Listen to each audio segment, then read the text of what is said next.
The strength of ugliness. It was a dense forest. Trees were found in all kinds. There were big trees and small trees, thick trees and thin trees and tall trees and short trees. There was this one tree which was a crooked one. The trunk was bent in all directions.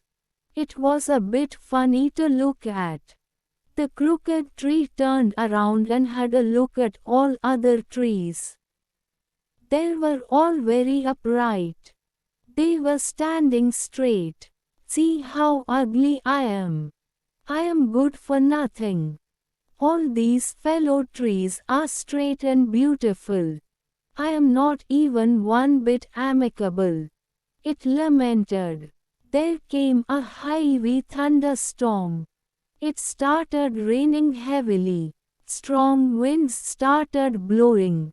The wind gushed through the forest and water flushed away everything that lay on the ground.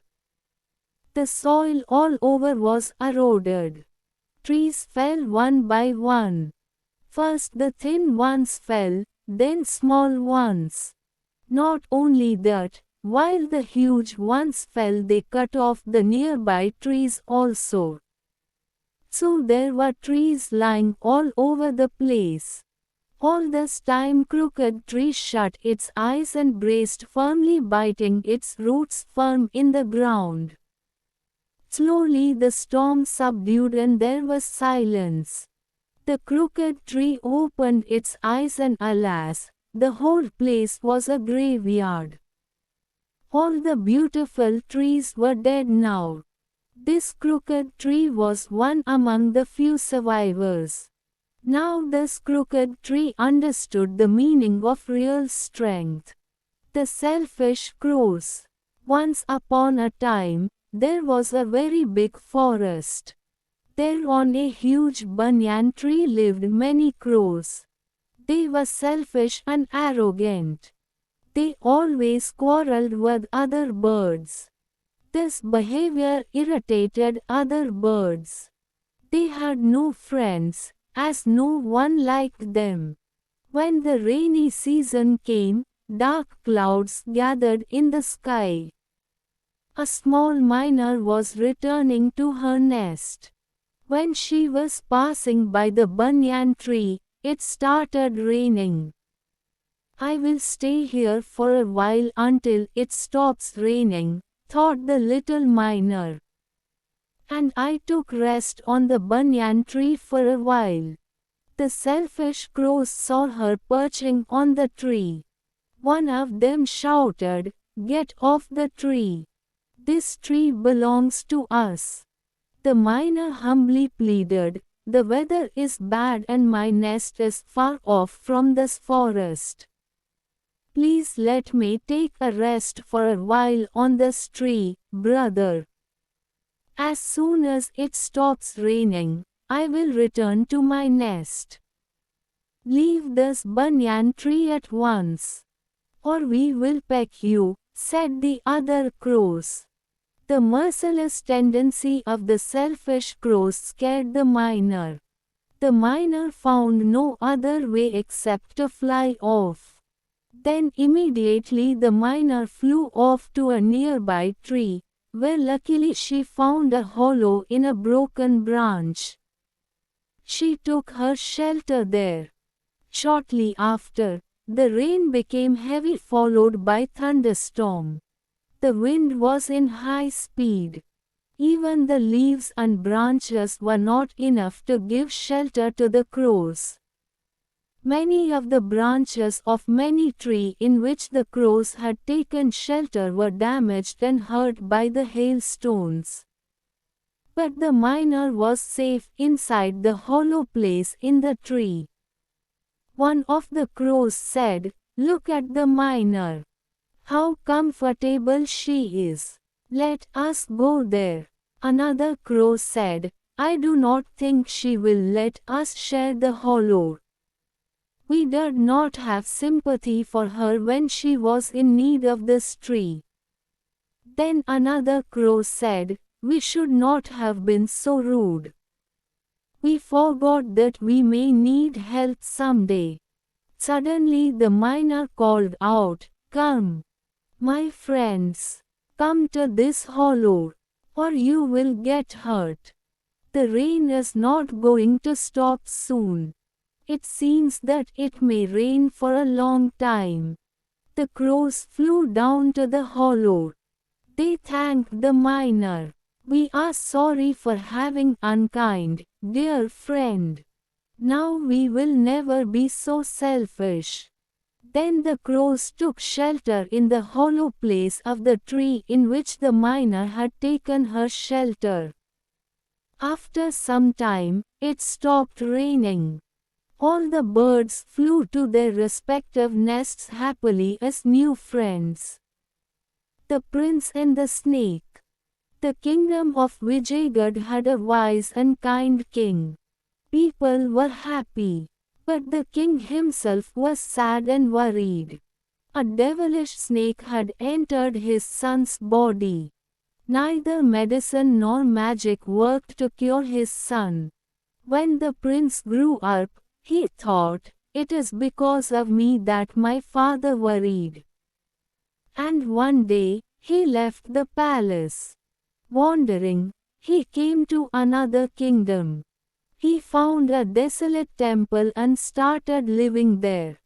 He begged for food. The king of that kingdom was cruel. But he had a kind and beautiful daughter. The king was unhappy with his daughter. That girl was always ridiculing her father's hard work. The king thought, "She is always talking to me low of my hard work. I must marry her to a beggar. Then she will know what hard work is." So, when the beggar prince came to beg for food in the palace, the cruel king forced him to marry his daughter. The prince and his new bride started for the desolate temple. On their way, they stopped to take rest. The princess went around in search of food, while her husband went to sleep. When the princess came back, she was shocked to see a snake sitting on her husband's mouth. On a mound nearby sat another snake. They were talking among themselves. "Why do not you leave the body of the prince? He is so kind and gentle," said the snake sitting on the mound. "You too are evil. You attack passers-by. You should not be telling me what to do," replied the snake sitting on the mouth of the prince. The princess killed both the snakes with all her courage. When her husband woke up, she told him about the two snakes. The prince was happy. Then he told her who he really was. They set off to the prince's palace. The king was delighted to see his son. When the king learned that the devilish snake was killed, his joy knew no bounds. The prince and the princess lived happily for a long time. After few years, the kingdom celebrated the day on which the royal couple gave birth to twins of one boy and one girl. The perfect palace. Thousands of years ago, there lived a king. His people loved him since he looked after their needs well. At the end of every month, he would invite some noblemen of his kingdom to analyze his work and advised him. The king built many things. Every year he would rebuild his palace and every time it looked better than before. Marvelous. Unmatched. The couriers would praise and the king would feel elated. One day the king thought, "This year, I will build the perfect palace, with all comforts. It should be praised not only within my kingdom, but also by the people of the neighboring states." The next day, the king worked out a perfect design for his perfect palace. After finalizing it, he handed it over to the builders and masons. In about a month, the perfect palace of the king's dream was ready. The king invited noblemen of his kingdom, as well as the neighboring states, to get their opinions about the palace. Unbelievable! Indeed, it is a perfect palace, cheered the noblemen in unison. But a saint standing in the corner was silent. The king wondered why the saint was silent, when everyone was praising his palace. He walked up to the saint and said, "Please tell, O saint, why you are silent.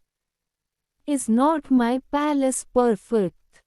The saint replied in a calm voice, "Dear king, your palace is strong and will last forever. It is beautiful but not perfect, since the people living in it are mortals. They are not permanent. Your palace will live forever but not the people in it. That is why I am silent. Man is born with empty hands and so does he die." The king thanked the saint for his wise words and never tried to build a perfect palace again.